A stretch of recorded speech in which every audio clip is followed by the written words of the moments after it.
भाई यहाँ हमारे पास एक काफ़ी फैली हुई इक्वेशन है जिसमें -9 माइनस ब्रैकेट्स में 9x माइनस 6 बराबर है 3 ज़रा ब्रैकेट्स में 4x जमा 6 के।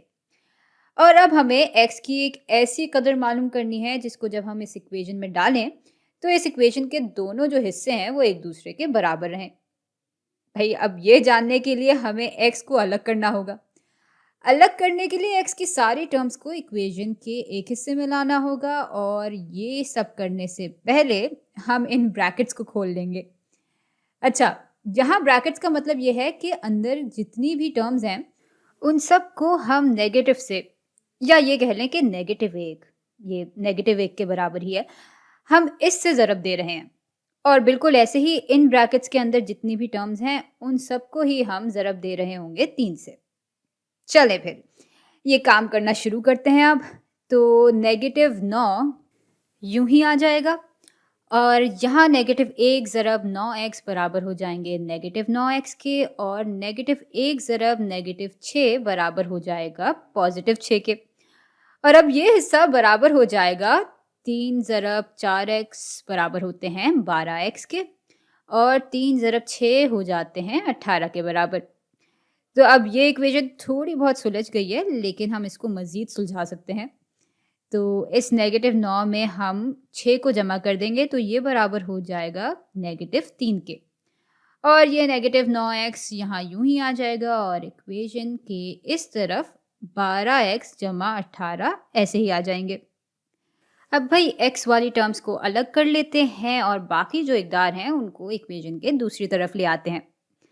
अच्छा, हम चाहें तो x की टर्म्स को दाएं तरफ भी जमा कर सकते हैं, और अगर दायां हिस्सा आपको ज़्यादा पसंद नहीं है तो x की टर्म्स को हम बाएं तरफ भी रख सकते हैं। भाई इससे बिल्कुल भी कोई फ़र्क नहीं पड़ेगा क्योंकि आखिर में ये दोनों हिस्से एक दूसरे के बराबर ही होंगे, है ना? तो मुझे बायां हिस्सा ज़ाती तौर पे ज़्यादा पसंद है, तो मैं किसी तरह 12x को यहाँ से लाना चाहूँगी और -3 को यहाँ से हटाना चाहूँगी।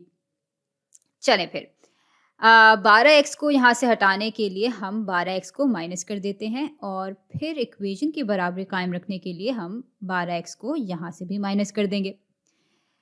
यहाँ -3 यूं ही आ जाएगा और -9x में से जब हम 12x मज़ीद माइनस करेंगे तो भाई ये बराबर हो जाएगा -21x के, और यहाँ ये दोनों आपस में कट जाएंगे और पीछे रह जाएगा सिर्फ 18।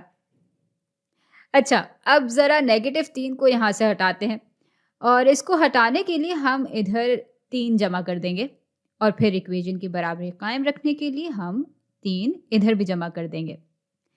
ये दोनों आपस में कट जाएंगे और पीछे रह जाएगी ये इकलौती x वाली टर्म, बिल्कुल जैसा हम चाहते थे। और इस हिस्से में जब 18 में हम 3 जमा करेंगे तो ये बराबर हो जाएगा 21 के। और भाई हमें -21x की कदर थोड़ी मालूम करनी थी, हम जानना चाहते थे कि 1x किसके बराबर होता है। तो इसलिए हम इक्वेशन के दोनों हिस्सों को -21 से तकसीम कर देंगे। यूँ यहाँ सिर्फ x रह जाएगा क्योंकि ये दोनों तो भाई आपस में कट के 1 के बराबर हो जाएंगे, और साथ ही साथ इक्वेशन की बराबरी भी नहीं बिगड़ेगी क्योंकि हमने एक जैसा अमल इक्वेशन के दोनों हिस्सों में किया है।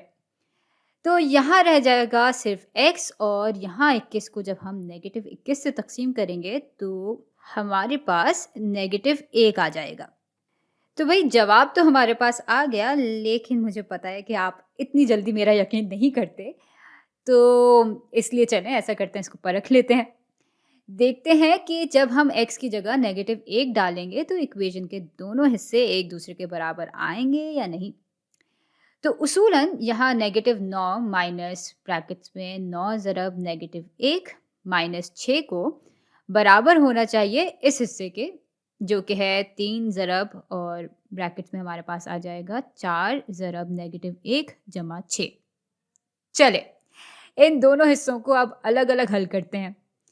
तो यहाँ -9 अभी के लिए यूं ही रख लेते हैं, और ब्रैकेट्स के अंदर जो भी चीज़ें हैं ना उसको पहले हल करके फारिग हो जाते हैं उससे। तो 9 ज़रब -1 बराबर हो जाएगा -9 के, और -6 हम यूं ही लिख लेंगे। अच्छा, ब्रैकेट के अंदर हम चीज़ों को मज़ीद भी हल कर सकते हैं, तो पहले यहाँ -9 फिर से यूं ही लिख लेते हैं, और इसमें से हम माइनस कर रहे होंगे इस पूरी चीज़ को। अब भाई -9 से जब हम मज़ीद 6 माइनस करेंगे तो ये बराबर हो जाएगा -15 के। यहाँ फिर से आ जाएगा -9 और नेगेटिव ज़रब -15 बराबर हो जाते हैं +15 के। और भाई 15 में से जब हम 9 माइनस करेंगे तो हमारे पास आ जाएगा 6। चलें देखते हैं कि ये हिस्सा भी आखिर में 6 के ही बराबर आता है या नहीं। तो यहाँ भी ब्रैकेट्स के अंदर की चीज़ों को हम पहले हल कर लेंगे और इसलिए ये 3 यूँ ही आ जाएगा। अब 4 ज़रब -1 बराबर हो जाएगा -4 के और इसमें हम 6 जमा कर रहे हैं। अच्छा, इसको हम मज़ीद भी हल कर सकते हैं, तो 3 को हम यूँ ही लिख लेंगे फ़िलहाल और -4 में जब हम 6 जमा करेंगे तो ये बराबर हो जाएगा +2 के। और भई 3 ज़रब 2 बिल्कुल 6 के ही बराबर होते हैं। यानी x की इस कदर को जब हम इक्वेशन में डालते हैं तो इक्वेशन के दोनों हिस्से वाक़ई एक दूसरे के बराबर आ जाते हैं और इसलिए भई हमारा जवाब बिल्कुल दुरुस्त था।